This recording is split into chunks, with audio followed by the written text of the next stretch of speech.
دنیا کی مالیاتی منڈیوں میں کچھ اثاثے ایسے ہیں جن کی تاریخ صدیوں پرانی، لیکن ان کی موجودہ پیچیدگی بے مثال ہے۔ آج ہم چاندی کی مارکیٹ کے اندر موجود اسی گہرے تضاد کا تجزیہ کریں گے، ایک ایسی کشمکش جہاں نظر آنے والے اشارے ایک دوسرے کی مکمل ضد ہیں، اور ایک ایسی تصویر بنا رہے ہیں جسے سمجھنا مستقبل کے لیے انتہائی اہم ہے۔ تو سب سے پہلا اور بنیادی سوال یہ ہے کہ آخر ایسا کیوں ہو رہا ہے؟ ایک طرف دنیا بھر میں چاندی کی طلب بڑھ رہی ہے، صنعتی ضرورتیں بھی عروج پر ہیں، لیکن پھر بھی چاندی کی قیمت ایک خاص دیوار سے ٹکرا کر بار بار واپس آ جاتی ہے۔ یہ ایک ایسا معمہ ہے جو ہر بار دہرایا جاتا ہے اور بڑے بڑے تجزیہ کاروں کو بھی سوچنے پر مجبور کر دیتا ہے۔ ہر تجارتی دن ایک عجیب ڈرامہ دیکھنے کو ملتا ہے۔ جب مارکیٹیں ایشیا اور یورپ میں کھلتی ہیں تو حقیقی طلب کی وجہ سے چاندی کی قیمت میں اضافہ ہوتا ہے، لیکن جیسے ہی کاروباری دن نیو یارک پہنچتا ہے، اچانک فروخت کا ایک زبردست دباؤ آتا ہے اور دن بھر کی ساری تیزی ختم کر دیتا ہے۔ یہ کوئی اتفاق نہیں، بلکہ ایک مستقل اور سوچا سمجھا طرز عمل لگتا ہے۔ اس پوری صورتحال کو سمجھنے کے لیے ہمیں اس جنگ کے دو بنیادی فریقین کو پہچاننا ہوگا۔ دراصل چاندی کی مارکیٹ میں دو بڑی اور ایک دوسرے سے بالکل مختلف قوتیں آمنے سامنے ہیں، اور انہی کی کشمکش قیمت کی سمت کا تعین کر رہی ہے۔ ایک طرف ہے کاغذی منڈی یعنی پیپر مارکیٹ۔ یہاں اصل چاندی کا لین دین نہیں ہوتا، بلکہ اس کے ڈیریویٹیوز یعنی مالیاتی معاہدوں کی تجارت ہوتی ہے۔ خاص طور پر نیو یارک سیشن کے دوران ان معاہدوں کی بڑی تعداد میں فروخت کر کے قیمت پر مصنوعی دباؤ ڈالا جاتا ہے۔ اور دوسری طرف ہے تبھی منڈی کی ٹھوس حقیقت، جہاں دنیا بھر کی صنعتیں، سرمایہ کار اور یہاں تک کہ مرکزی بینک بھی حقیقی فزیکل چاندی خرید رہے ہیں اور کومیکس جیسی ایکسچینجز سے اس کی بڑی بڑی ڈیلیوریز لے رہے ہیں۔ اگر ہم ایک لمحے کے لیے اس کاغذی مارکیٹ کے شور سے باہر نکلیں تو اصل دھات خود ایک بہت واضح کہانی سنا رہی ہے۔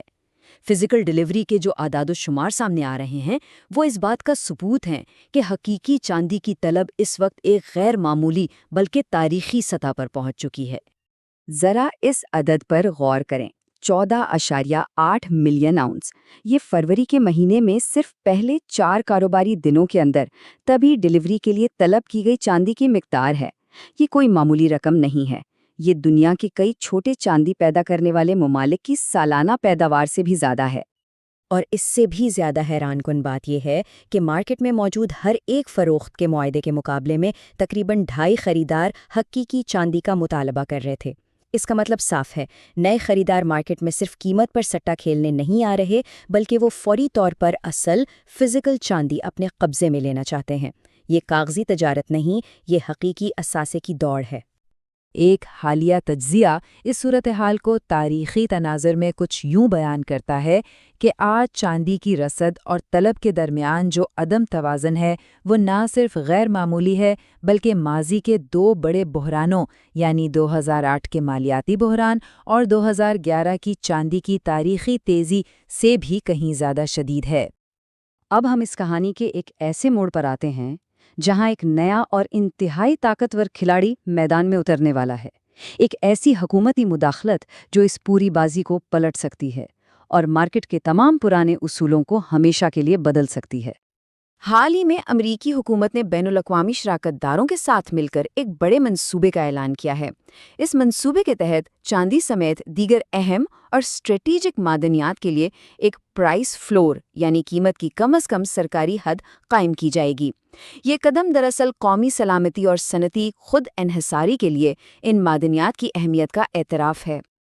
تو یہ پرائس فلور یا قیمت کی کم از کم حد ہوتی کیا ہے؟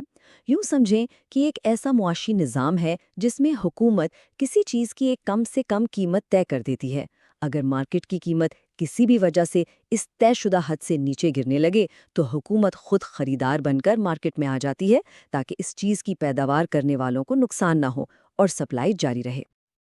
اور یہیں پر وہ نازک اور فیصلہ کن سوال پیدا ہوتا ہے جو اس پالیسی کے گہرے اثرات کو ظاہر کرتا ہے۔ سوچیں، اگر حکومت کی طرف سے مقرر کی گئی کم از کم قیمت کاغذی منڈی میں چلنے والی موجودہ قیمت سے زیادہ ہوئی تو اس کے نتائج کیا ہوں گے؟ ایسی صورت میں جو ہوگا وہ مارکیٹ کی کوئی عام ریلی یا عارضی تیزی نہیں ہوگی۔